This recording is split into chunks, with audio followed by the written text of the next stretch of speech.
আপনার তরফ থেকে কোনো গন্ডগোল হবে না তো? আপনার পুলিশের লোকরা কাজ করবে তো? তোমার মতো ফুল প্রুফ প্ল্যান বানানো আর লোক ঠকানোর অভ্যেস নেই আমার, বুঝলে? কিন্তু যাই করি না কেন একেবারে গ্যারেন্টির সাথে করি। আমার লোক পুলিশের মুখ বন্ধ করে দিয়েছে, ও তোমার সামনে মুখ খুলবে না, কোনো প্রবলেম হবে না। আমার মনটা খুব কু ডাকছে। কি করতে চলেছে ও? কি চলছে বলো তো ওর মাথায়? সবাই তৈরি থাকবেন আমার পরবর্তী বড় সারপ্রাইজের জন্য। ওর ভেতরে রাগ আর ঘৃণায় জ্বলন্ত আগুন হয়ে গেছে, যাতে ও নিজেও পুড়ছে আর আমাদেরও পুড়িয়ে ছাই করে দেবে। না না, আমাদের ওকে আটকাতে হবে, না হলে এই আগুনে আমরা সবাই পুড়ে ছাই হয়ে যাব। আমাদের ওকে আটকাতে হবে, যে করেই হোক ওকে আটকাতে হবে। আমাদের ওকে বাড়ি আনা উচিত, যাতে ও আমাদের চোখের সামনে থাকে। না হলে আমাদের কি কি যে সহ্য করতে হবে। তুমি ঠিকই বলেছ, ও যদি আমাদের কাছেই থাকে তাহলে অন্তত জানতে পারবো যে ও কি করতে চলেছে। কিন্তু ওকে আমরা আনবো কি করে বলো? বললে ও মনে মনে এটা ভাববে যে তনুর জন্য আমরা ওকে হয়তো ভয় পাচ্ছি, সেই জন্যই ওকে এখানে আনতে চাইছি। গুড। ব্যাস, এবার কাল চটপট গিয়ে পুলিশে। এখন তুমি কেন পুলিশ স্টেশনে যাবে? মিস্টার রঙ্গদ রিল্যাক্স, এটাও আমার প্ল্যানেরই একটা অংশ। আপনি কেন এত টেনশন করছেন? এবার সব কিছু আপনি আমার উপর ছেড়ে দিন। Just wait, watch and enjoy. আপনি কি আমায় বলবেন দয়া করে যে কি বাকি আছে আপনার প্ল্যানে? অঙ্গদ বাবু, আপনি না ভয় পেয়ে যান ভীষণ। এত ভয় পাচ্ছেন কেন? আমরা সত্যি সত্যি কাউকে মেরেছি নাকি? এটা তো শুধু একটা নকল অ্যাক্সিডেন্ট, যেটা শুধুমাত্র আপনি, আমি আর পুলিশের লোক জানবে। শুধু যে এই অ্যাক্সিডেন্টটা করেছে সে যেন জানতে না পারে। তনু! তনু!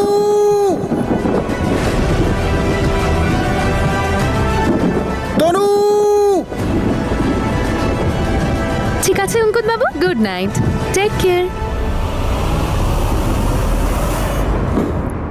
যদি অঙ্গদ বাবুর এটা ফেক অ্যাক্সিডেন্ট বলে মনে হয় তাহলে সেটাই ভালো। আর সত্যিটা তো শুধু আমিই জানি, ফেক নাকি রিয়েল।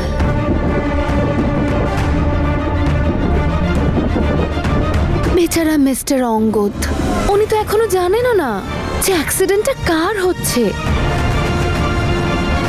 ব্যাস আর কয়েকটা দিন, তারপর ফাটবে আমার অ্যাটম বম, আর সবার আগে গিয়ে পড়বে বীর আর তনুর ওপর।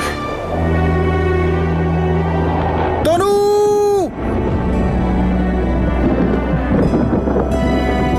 তনু!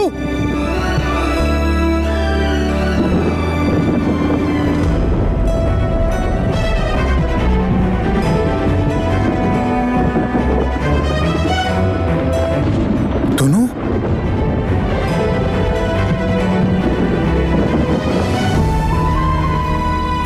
তনু!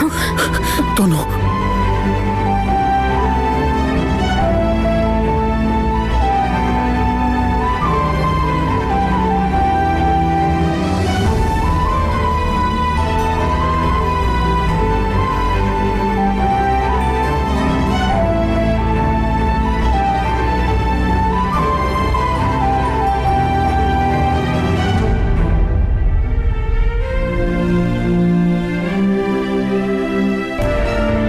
তনু, তুমি কোথায় চলে গিয়েছিলে?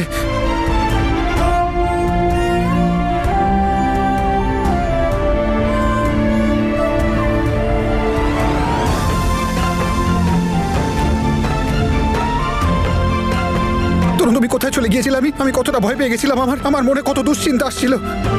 আমি তোমাকে একবার হারিয়েছি, দ্বিতীয়বার পারবো না। আমি তোমার থেকে দূরে থাকতে পারি, কিন্তু তোমায় ছাড়া থাকতে পারবো না। তুমি কোথায় চলে গিয়েছিলে? তুমি তুমি তুমি তুমি তুমি ঠিক আছো তো? কিছু বলো না।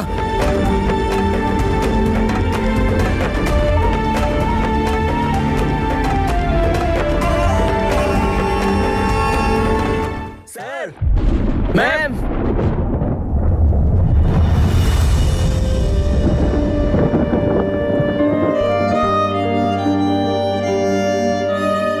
ওই তো স্যার।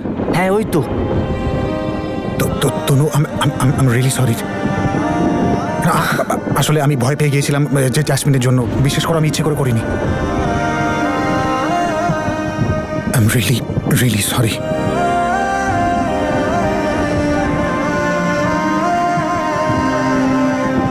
তনু ম্যাডাম, ম্যাডাম আপনি কোথায় গেছিলেন? ম্যাম আপনার হাতে তো চোট লেগেছে। হ্যাঁ তনু, তনু ম্যাম, আপনার হাতে লাগলো কি করে?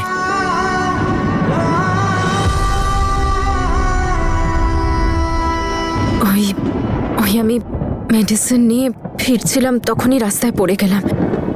মাথাটাও ঘুরতে শুরু করলো, আর আমি রাস্তাও চিনতে পারছিলাম না। কোনো রকমে আমি এখানে পৌঁছেছি। অনুজ কেমন আছে? ম্যাম ও রেস্ট নিচ্ছে, বীর স্যার ওকে ব্যান্ডেজ করে দিয়েছে।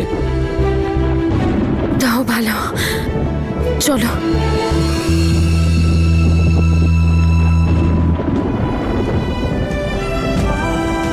আমি তনুর এতটা কাছে এসে গিয়েছিলাম, ওকে জড়িয়েও ধরলাম, কিন্তু ও রাগ করলো না।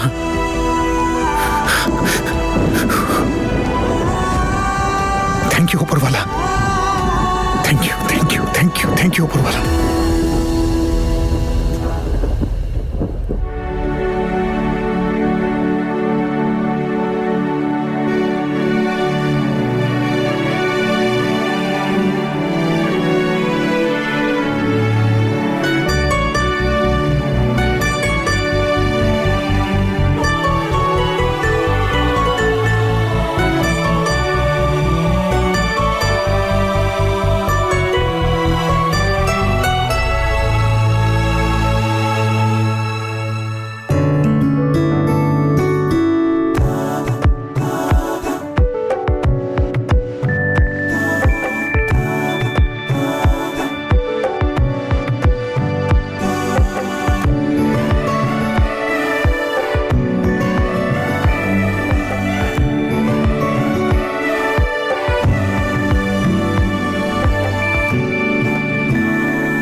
এই জেনি কাম অন, আমার দিকে তাকাও। আমি তো তোমার বয়ফ্রেন্ড, লজ্জা পাচ্ছ কেন? আই নো তুমি আমার বয়ফ্রেন্ড, কিন্তু প্লিজ এরকম করো না। এরকম ট্রিপে এইসব হয়ে থাকে। I understand. আচ্ছা আচ্ছা শান্ত হও, আমার কথাটা শোনো, একটু কাছে এসো। আরে আমার কথাটা তো শোনো, শোনো শোনো, আমার কথাটা শোনো। বীর প্লিজ বীর। তুই কি করছিস ও টেন্টে? Girlfriend sir. এই তুই বাইরে আয়, তুই বাইরে আয়।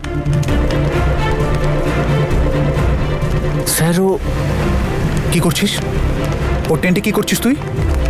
তোর প্রেমিকা হয়তো, কি হয়েছে? তুই যা করছিস তাতে ও কমফোর্টেবল নয় তো? কমফোর্টেবল আমি করে দেবো স্যার, চিল।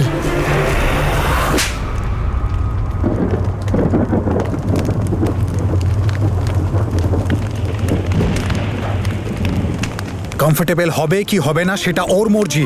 ও তোর প্রেমিকা মানে এইটা নয় যে ও তোর সম্পত্তি। ও যখন না বলছে সেই নাটাকে শোন, ওটাকে বোঝ, ওটাকে সম্মান দে। নিজেকে পুরুষ বলতে চাইলে মহিলাদের সম্মান করতে শেখ। মেয়েদের সম্মান? আপনার মুখে ঠিক এই কথাটা মানাচ্ছে না স্যার।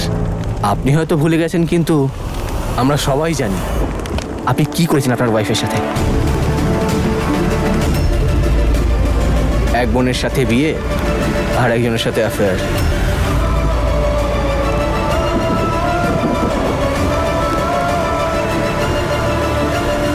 আমি জানি আমি ভুল করেছি, আর সেই ভুলের শাস্তি আমি জীবন ভর ভোগ করতে রাজি। কিন্তু আমি এটা ভেবেই খুশি যে সেই ভুলটা আমি ফিল করেছি। সেই জন্য আমি তোকে আর তোর মতো প্রত্যেকটা মানুষকে এই ভুলটা করা থেকে আটকাতে চাই। যেই ভুলটা আমি করেছি সেটা তোরা করিস না।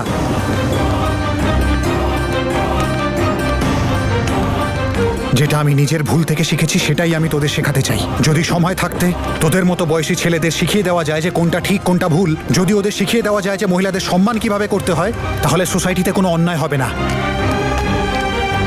তখন মেয়েরাও ছেলেদের মতো যে কোনো সময় কোনো সংকট ছাড়া বাইরে বেরোতে পারবে। আর এটাই তো আমাদের করা উচিত, রাইট?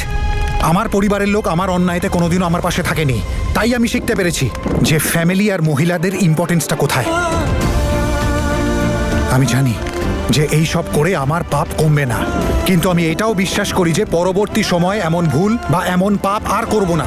আর আমি এটাই চাই যে এই বিশ্বাসটা তুই তোর মা, বোন, গার্লফ্রেন্ড, বন্ধু বান্ধবদের দে। ওদের বল যে তুই ওদের বুঝিস, ওদের আর ওদের অনুভূতির সম্মান করিস। মেয়েদেরকে অসম্মান করা, ওদের সম্মান নিয়ে ছিনিমিনি খেলা আমাদের পৌরুষত্বে প্রশ্নচিহ্ন তোলে। আচ্ছা একটা কথা বল, যদি এই জিনিসটাই তোর বোনের সাথে অন্য কেউ করতো তখন তুই কি করতি? স্যার আমি ওকে শেষ করে ফেলতাম। দেন বাবু, উপরওয়ালাকে একটা ধন্যবাদ দে যে আমি একটা চড় মারলাম। দেখ, আমি জানি না তুই আমার কথা বুঝতে পেরেছিস কি পারিসনি। আমি শুধু এতটুকুই জানি যে তোর কর্মে তোর লজ্জা পাওয়া উচিত আর এক্ষুনি ওর কাছে ক্ষমা চাওয়া উচিত। সরি বল এক্ষুনি। সরি আপনি, very sorry. It's okay. Sorry sir. সবাই যাও, শুয়ে পড়ো।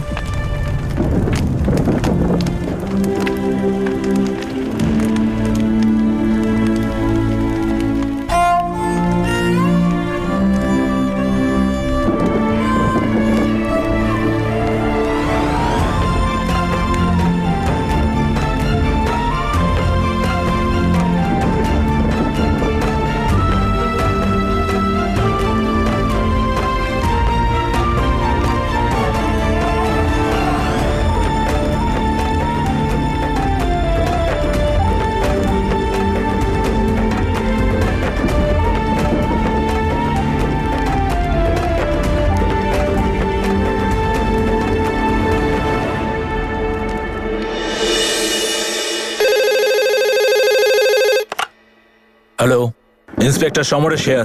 হ্যালো ইন্সপেক্টর, আপনি কোথায় আছেন? প্লিজ প্লিজ তাড়াতাড়ি চলে আসুন, এখানে একটা অ্যাক্সিডেন্ট হয়ে গেছে। কোথায় হয়েছে? এই তো এখানেই, এই খালি জঙ্গলের রাস্তাটাতে একটা লোক কারোর উপর দিয়ে গাড়ি চালিয়ে দিয়েছে। অ্যাম্বুলেন্স তাকে নিয়ে চলে গেছে। আপনি তাড়াতাড়ি চলে আসুন। এত কিছুর মধ্যে আমি গাড়ির নাম্বারটা নোট করে নিয়েছি। Very good job madam, number বলুন।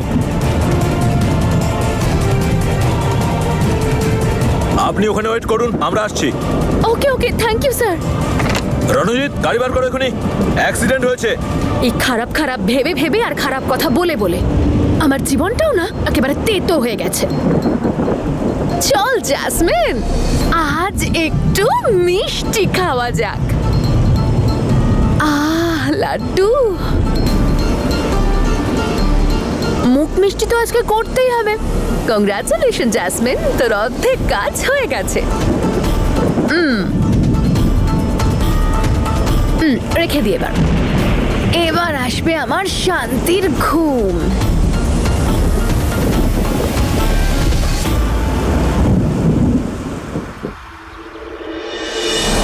তাহলে কেমন লাগলো ট্রিপ? বেশ। স্যার, স্যার কাল রাতের জন্য ক্ষমা চাইছি স্যার, আমার ওরকম ব্যবহার করা উচিত হয়নি। It's okay. দেখ, এই যে মেয়েরা আছে না, এরা ভীষণ ইম্পর্ট্যান্ট আমাদের জীবনে। এরা আছে তাই আমরা আছি। We need to respect women. এই সোসাইটি ততক্ষণ চেঞ্জ হবে না যতক্ষণ না পর্যন্ত আমরা নিজেদেরকে চেঞ্জ করছি, কারণ we must. Okay, thank you sir.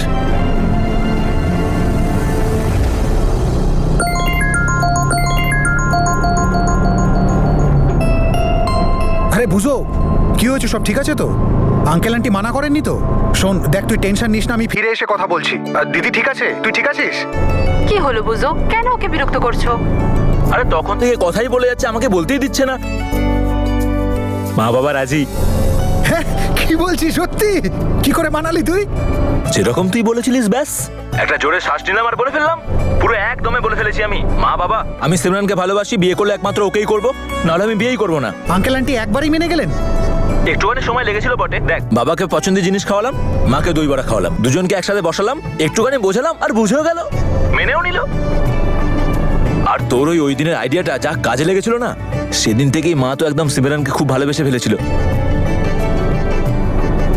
দিদি, কি হয়েছে? কিছু বলবে? ওই আমি সিমরানকে ভালোবাসি, বিয়ে করলে একমাত্র ওকেই করবো, নাহলে আমি বিয়েই করবো না। আঙ্কেল আন্টি একবারই মেনে গেলেন? একটুখানি সময় লেগেছিল বটে। দেখ, বাবাকে পছন্দের জিনিস খাওয়ালাম, মাকে দই বড়া খাওয়ালাম, দুজনকে একসাথে বসালাম, একটুখানি বোঝালাম আর বুঝেও গেল, মেনেও নিল।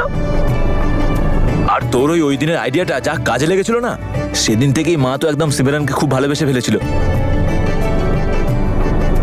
দিদি কি হয়েছে, কিছু বলবে? ওই আরে ভাই, এখন একটা প্রবলেম আছে। আমার বাবা মা না সবার আগে আঙ্কেলের সাথে দেখা করতে চায়, তারপরে সিমরানের সাথে কথা বলবে। যদি ওরা জানতে পারে আঙ্কেল এই বিয়েটাতে রাজি নয়, তাহলে সবকিছু গন্ডগোল হয়ে যাবে। বীর অ্যাকচুয়ালি বুজোর বাবা মা মেনে নিয়েছে কারণ ওনারা মনে করছেন যে বাবা মার এতে কোনো আপত্তি নেই। আমার কিন্তু সত্যি খুব ভয় করছে রে, কি হবে? দিদি ডোন্ট ওয়ারি, দেখো অর্ধেক কাজ বুঝো করে দিয়েছে, আর বাকি অর্ধেক কাজ আমি এসে করে দেবো, তুমি টেনশন নিও না। ওকে চলো বাই।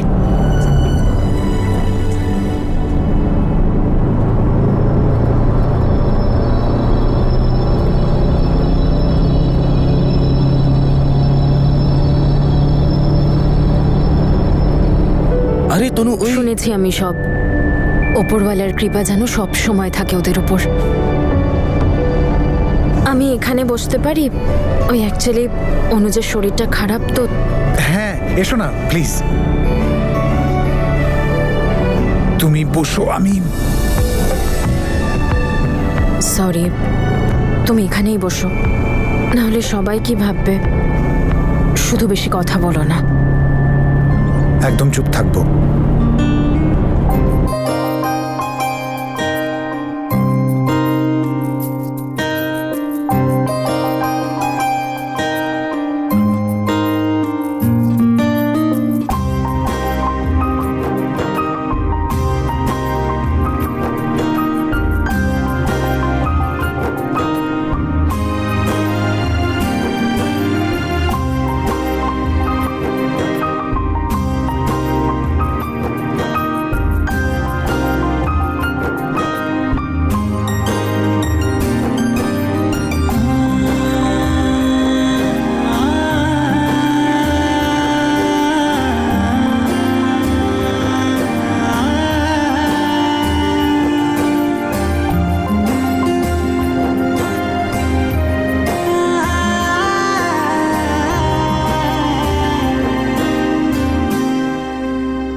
এসে গেছি।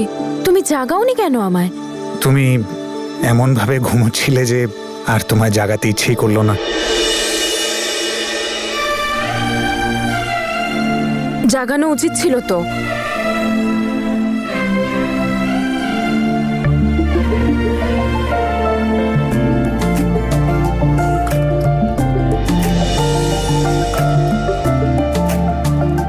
আরে তনু দাঁড়াও,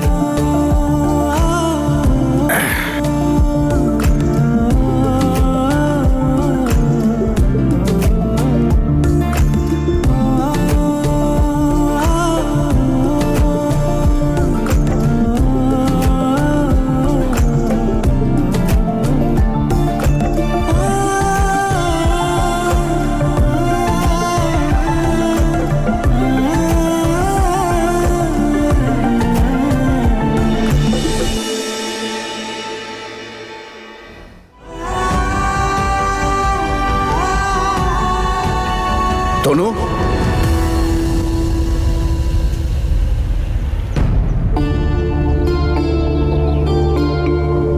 বাবা ওই অ্যাকচুয়ালি যার আসার কথা ছিল সে আসেনি আর নিজের জায়গায় বীরকে পাঠিয়েছিল। আমি ওই ব্যাপারে কিছু জানতাম না। তোমার কোনো অজুহাত দেবার দরকার নেই। তোমাকে এই জন্যই আমি নিতে এসেছি যে তোমার জন্য তোমার মা খুবই চিন্তিত। ও ঘুমোয়নি। ও তোমাকে কয়েকবার ফোনও করেছিল কিন্তু তোমাকে ফোনে পাইনি। কি হয়েছে, মা ঠিক আছে তো? না মানে ওই জেসমিনের ওই হুমকিটার জন্য খানিকটা চিন্তিত আছে।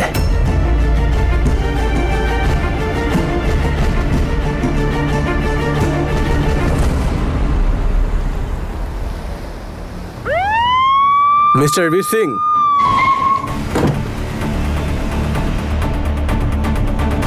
চলুন আমাদের সাথে। আসুন।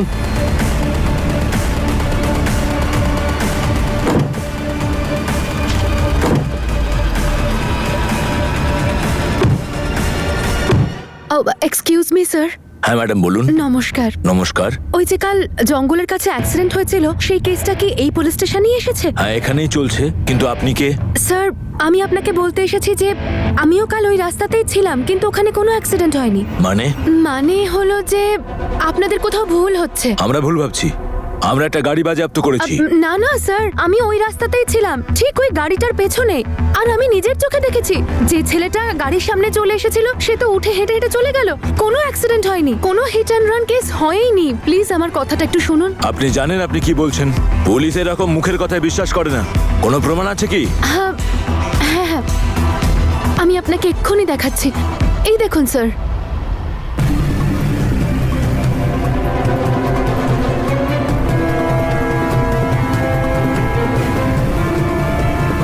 আসলে আমি চাইছিলাম যাতে কোনো নির্দোষ ব্যক্তি অকারণে শাস্তি না পায়। ঠিক আছে, এই যে ওনার স্টেটমেন্ট নিয়ে নাও আর ওই ছেলেটাকে ছেড়ে দাও। Thank you sir. আমার সারপ্রাইজের সব থেকে সারপ্রাইজিং পার্ট তো এই ছেলেটাই।